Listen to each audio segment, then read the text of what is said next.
Assalamualaikum warahmatullahi wabarakatuh. Ini adalah video pembelajaran untuk pertemuan 6 mata kuliah multimedia dengan saya Ibu Rian Latifahul.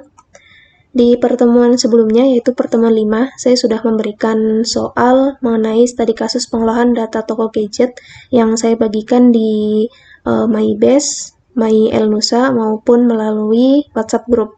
Nah, di pertemuan minggu lalu saya tidak membuat materi atau video pembelajaran karena saya menginginkan teman-teman mencoba untuk mengerjakan sendiri terlebih dahulu studi kasus yang saya berikan, karena studi kasus ini sebetulnya sama seperti pertemuan 3 dan 4 minggu sebelumnya, hanya berbeda soal atau berbeda nama toko saja, seperti itu. Jadi di pertemuan minggu lalu tidak saya buatkan tutorialnya, teman-teman mengerjakan sendiri.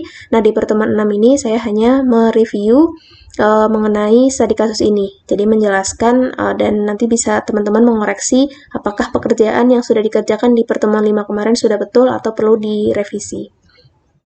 Nah, di soal kemarin pertama kita harus membuat sheet menu, di mana hyperlink setiap tombol akan kita edit di akhir setelah semua sheet menu, semua sheet selesai dibuat. Jadi kita buat sheet menu seperti ini. Ya, ini tombol-tombolnya akan kita edit hyperlinknya nanti. Kemudian kita membuat sheet barang. Nah, sheet barang ini data-datanya semuanya diketik manual ya, baik kode, nama barang, supplier, distributor, dan harga jual resmi semuanya diketik ulang, kecuali untuk kode, ini kita ubah, kita klik kanan, kemudian format cell, lalu di format cell-nya pilih custom dan kita ubah type-nya seperti ini, supaya nanti dia menjadi penomoran otomatis, ada kode otomatisnya, seperti itu. Nah, nanti kita tinggal tarik ke bawah untuk setting kodenya. Untuk data-data yang lain kita ketik manual seperti biasa. Kemudian untuk selanjutnya membuat sheet customer, ya tampilannya seperti ini. Ini untuk kode juga sama, kita ubah format cell-nya, lalu kita ganti custom dan type-nya kita ketik seperti ini, strip 00. Nah, nanti diikuti penomorannya 1, 2, 3, 4. Untuk nama customer, alamat, dan diskon kita ketik manual. Lalu buat sheet persediaan. Nah, di sini kolom pembelian, persediaan untuk dijual, penjualan, dan penjualan akhir diisi persediaan akhir ya, diisi di akhir. Nah, di sini untuk kode barang kita menggunakan data validation supaya bisa kita klik seperti ini menggunakan data dan data validation di sini.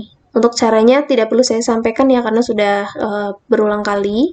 Nah, lalu untuk nama barang kita menggunakan VLOOKUP dari tabel barang. Jadi kita VLOOKUP dari kode barang yang ada di sheet persediaan, mengambil berdasarkan kode juga di sheet barang untuk nama barangnya. Ya, mengambil kolom kedua. Nih, mengambil kolom kedua. Lalu untuk persediaan awal kita ketik manual semua. Nah, untuk kolom yang ini kita isi setelah kita buat sheet-sheet yang lain. Jadi kita skip dulu, kita ke sheet pembelian. Nah, di sheet pembelian ini untuk tanggal kita ketik manual, kode barang kita menggunakan data validation sama ya. Di sini ada data, lalu ada data validation, kita atur list dan source-nya. Lalu jangan lupa diubah format cell-nya juga dengan menggunakan type custom seperti ini.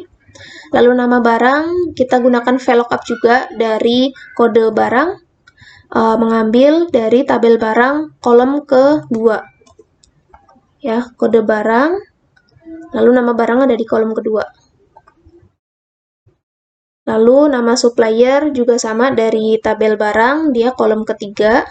Jadi rumusnya sama seperti nama barang, hanya diganti kolomnya saja. Lalu unit kita ketik manual, harga distributor kita ngambil dari sheet barang kolom keempat. Lalu total harga adalah perkalian dari unit dikali harga distributor.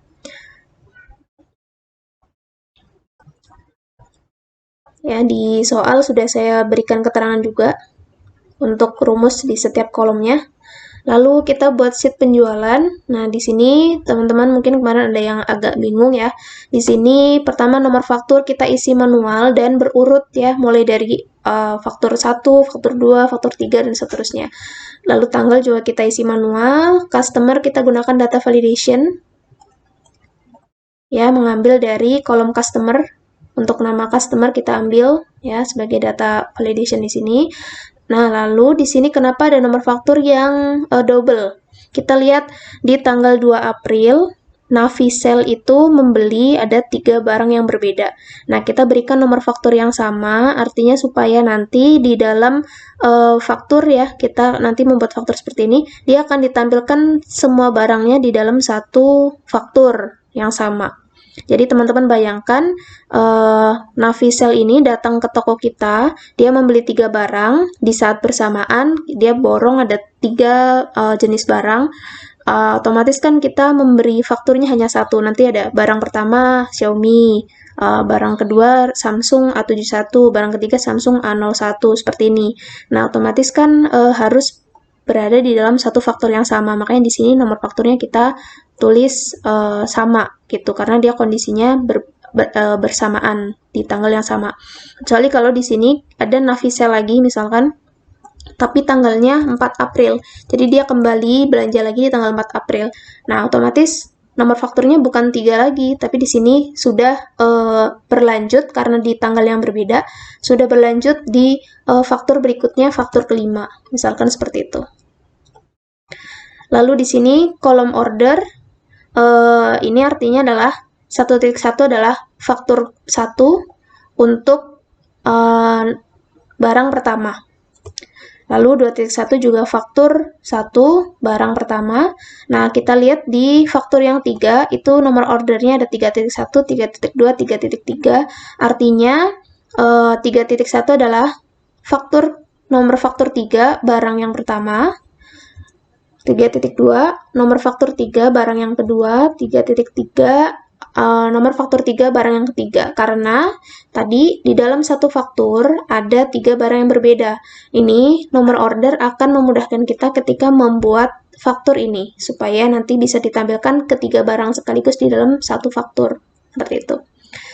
Misalkan di sini Navisel di tanggal 4 April nomor faktur 5, otomatis kita berikan di sini 5.1 karena dia mengulangi lagi nomor faktur baru dan barangnya dianggap barang yang pertama di nomor faktur itu, jadi 5.1 seperti itu.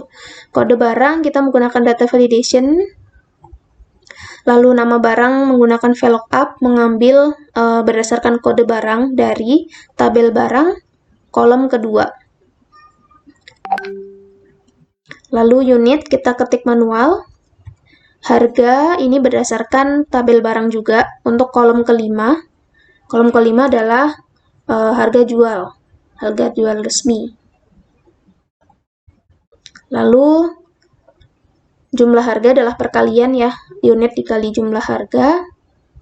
Lalu diskon di sini kita mengambil dari customer. Kita mengambil dari nama customer, kemudian VLOOKUP ke sheet customer kolom ketiga.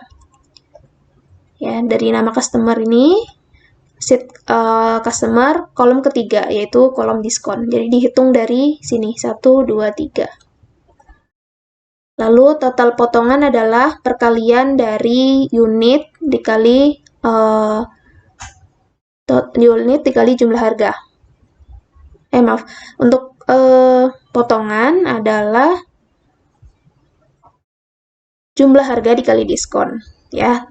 Untuk unit di sini saya gunakan untuk if is blank. Jadi jika unitnya di sini kosong, maka nanti total potongannya juga kosong gitu.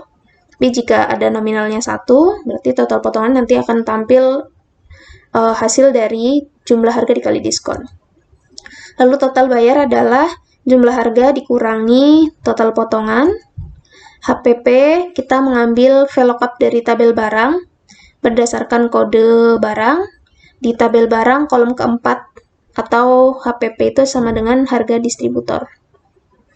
Lalu profit adalah perhitungan dari total bayar yang dibayar oleh customer dikurangi HPP dikali unit. gitu. Jadi kita akan menghitung profitnya. Nah, kita sudah ada petunjuknya di soal. Kita lanjut di part berikutnya.